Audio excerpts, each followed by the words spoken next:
नमस्कार दोस्तों, स्वागत है आपका आज फिर से जीवन बदल देने वाली एक और ज्ञान से भरी कहानी में। आज की यह कहानी जीवन की तमाम छोटी बड़ी समस्याओं से परेशान इंसान को समाधान देगी। बहुत साल पहले की बात है। एक व्यक्ति अपने घर की परेशानियों से बहुत दुखी था। वह अपनी समस्याओं का समाधान पाने के लिए बहुत से लोगों के पास जा चुका था, लेकिन किसी से भी उसकी परेशानियों का समाधान न हो सका। फिर एक वृद्ध व्यक्ति ने उसे बताया कि तुम्हें अपने दुखों के निवारण के लिए गौतम बुद्ध के शरण में जाना होगा, जो यहां से कुछ दूर एक जंगल में रहते हैं। वह जरूर तुम्हारे सभी दुखों का निवारण कर सकेंगे। यह सुनकर वह व्यक्ति बड़ी इच्छा से बुद्ध की शरण में जाने लगा। रास्ते में उसने सोचा कि यह सन्यासी उसकी समस्याओं, मानसिक पीड़ा, तनाव और दुखों से मुक्ति अवश्य दिलाएगा। यह सोचते सोचते वह गौतम बुद्ध के पास पहुंच गया। वहां जाकर उसने बुद्ध को प्रणाम किया और कहा कि हे महोदय, मैं एक छोटा सा किसान हूं। मुझे खेती करना पसंद है, लेकिन बारिश कभी भी पर्याप्त नहीं होती और मेरी फसलें बर्बाद हो जाती हैं। पिछले साल मेरे पास खाने के लिए कुछ नहीं था और इस साल भी अत्यधिक बारिश के कारण मेरी फसल को बहुत नुकसान हुआ है। मेरे पास खाने के लिए अब पर्याप्त अनाज नहीं है। मेरा एक और भाई है, वह व्यापारी का काम करता है, लेकिन इस बार उसका भी व्यापार कुछ ठीक नहीं चल रहा है। मैं शादीशुदा हूं, मेरी पत्नी मेरा पूरा ख्याल रखती है। मैं उससे प्यार करता हूं, लेकिन कभी कभी वह मुझे बहुत परेशान करती है, जिसकी वजह से मेरे घर में बहुत क्लेश हो जाता है और मैं काफी परेशान हो जाता हूं। और मैं सोचता हूं कि अच्छा होता कि मेरी अगर उससे शादी नहीं हुई होती तो वह मेरी जिंदगी में नहीं आती। मेरे 2 बच्चे हैं। कभी कभी मेरे बच्चे भी मेरा अनादर करते हैं, मेरे निर्देशों का पालन नहीं करते। वह व्यक्ति लगातार बुद्ध को अपने दुखमय जीवन के बारे में ऐसी तमाम बातें बोले जा रहा था और बुद्ध उस दुखी व्यक्ति की समस्या को ध्यान से सुनते रहे। अपनी जिंदगी की सारी परेशानियां बताने के बाद जब उसे राहत महसूस हुई तो वह चुप हो गया। अब उसके पास बताने के लिए कोई और समस्या नहीं बची थी। अब वह चुपचाप बैठकर बुद्ध की ओर देख रहा था और अपनी समस्या का समाधान पाने के लिए बुद्ध के उत्तर की प्रतीक्षा कर रहा था। लेकिन गौतम बुद्ध चुप रहे। वह व्यक्ति ने फिर से कहा, है प्रभु, मैं आपकी शरण में आया हूं। मैं आपको अपनी सारी समस्या बता चुका हूं। कृपया मेरे जीवन की इन सारी समस्याओं का समाधान करें। आप कुछ तो बोलिए, आप इतना शांत क्यों हैं? फिर कुछ देर बाद बुद्ध ने कहा, मैं तुम्हारी कोई मदद नहीं कर सकता। यह सुन किसान आश्चर्यचकित हो गया और बोला, अरे आप ये क्या कह रहे हैं? सभी लोग आपकी तारीफ करते हैं, सभी कहते हैं कि आप सबके दुख दूर कर देते हैं, तो क्या आप मेरी समस्या का समाधान नहीं करोगे? शायद इसलिए कि मैं एक गरीब किसान हूं।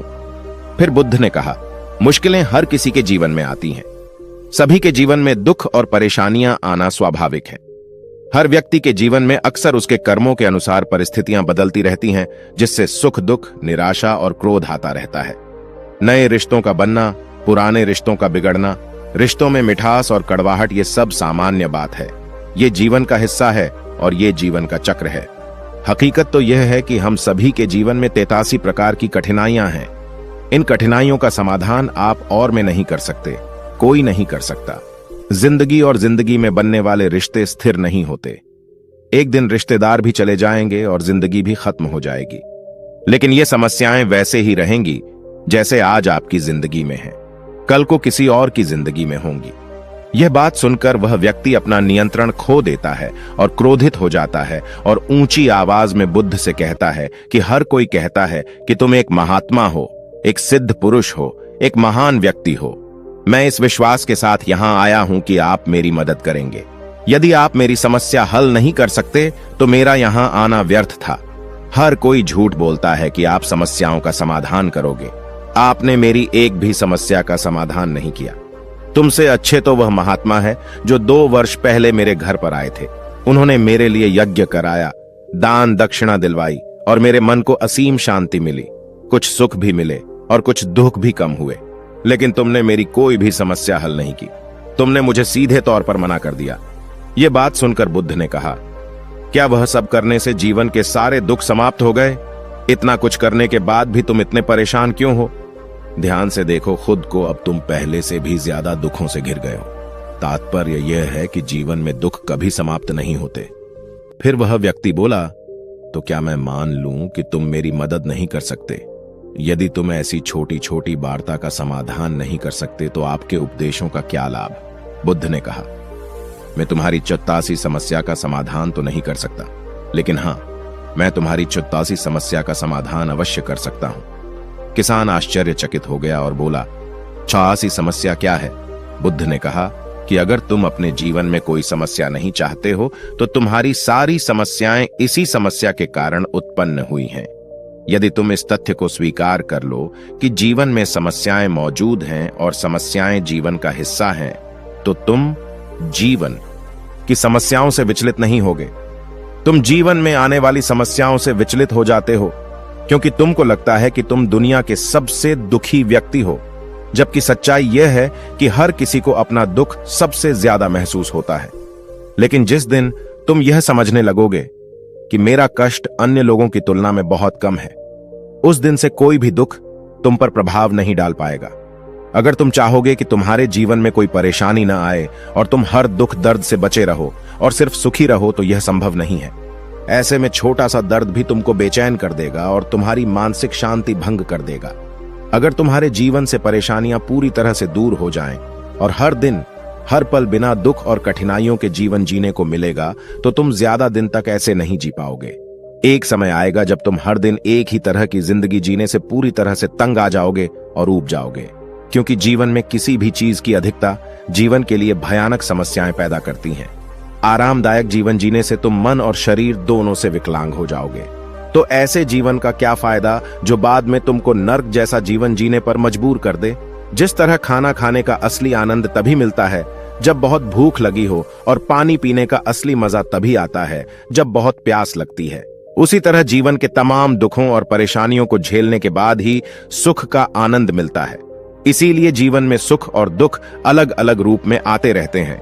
हम चाहकर भी जीवन से सुख दुख को खत्म नहीं कर सकते, लेकिन उनसे इतना ऊपर जरूर उठ सकते हैं कि कोई भी बड़ी समस्या मन को विचलित न कर सके। इसके लिए अपने मन को शक्तिशाली बनाओ, धैर्य रखो और उस परिस्थिति में खुद को शांत रखो और खुद को संभालो। अपने मन को शांत रखो, आवेश में आकर कोई गलत कदम मत उठाओ, खुद को विचलित मत होने दो। प्रतिदिन आध्यात्म का ध्यान करो, यही तुम्हारे जीवन की सभी समस्याओं का समाधान है। इससे जीवन की चतुर्मुखी समस्या का समाधान कहा जाता है। महात्मा बुद्ध का यह अद्भुत ज्ञान पाकर वह व्यक्ति संतुष्ट हो गया और उसका मन बिल्कुल हल्का हो गया। मन में जो समस्याएं परेशान कर रही थीं, उनके प्रति जिज्ञासा शांत हो गई। वह व्यक्ति ने अपनी आंखें बंद कर लीं और आनंद का अनुभव करने लगा। उसको समझ आ गया कि वह अब तक क्या गलती कर रहा था और वह बुद्ध के चरणों में गिर गया। तो दोस्तों, मुझे उम्मीद है कि बुद्ध की इस कहानी के माध्यम से आपको यह समझ आ गया होगा कि जीवन के किसी भी समस्या या दुख में खुद को कैसे संभालना चाहिए और उसका मुकाबला कैसे करना चाहिए। जीवन का असली सुख यही है कि आपको हर परिस्थिति में खुश रहना है। तो दोस्तों, आज के लिए बस इतना ही। फिर मिलूंगा अगले दिन ऐसे ही एक और कहानी के साथ। तब तक के लिए धन्यवाद।